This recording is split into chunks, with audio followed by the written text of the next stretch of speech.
Everyone, ইনস্টাগ্রামে দেখা viral cheese mango cake বানাতে আমিও ঝটপট সব কিছু অর্ডার করে ফেললাম। যেরকম দুধ, আম, দই, মধু সব কিছু। তারপর শুরু করলাম প্রস্তুতিটা। প্রথমে একটা ডাইজেস্টিভ বিস্কুট কিছুটা নিয়ে গুঁড়ো করে ফেললাম। তারপরে আমার ওই কাচের টিফিন কৌটো যেটা দেখায় ওইটা তো ছিল না, তো আমি মিষ্টুর এই টিফিন কৌটোটাকে ইউজ করে নিয়েছি। তারপর এখানে লেবুটা কেটে নিলাম, আর সাথে আমগুলো, লেবুটা দিয়ে আমি দুধের ছানা তৈরি করব। আর এই আমগুলো ছোটো ছোটো করে পিস করে কেটে নিলাম। আর এখানটায় দুধটাও আমি বসিয়ে দিয়েছি ছানা তৈরি করার জন্য। ব্যাস আমার ছানা রেডি।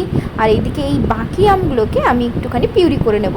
তো এখানে আমার ছানাটা আর টক দই আর একটুখানি মধু দিয়ে, যেহেতু হেলদি বানাচ্ছি, আর একটুখানি ভ্যানিলা এসেন্স মিশিয়ে নিয়েছি। এবার একটা লেয়ার আমি এই পেস্টটা দিলাম, তারপরে আমি কিছুটা ম্যাঙ্গো দিলাম, তারপর আবার ওই পেস্টটা, তারপরে ম্যাঙ্গো পেস্ট।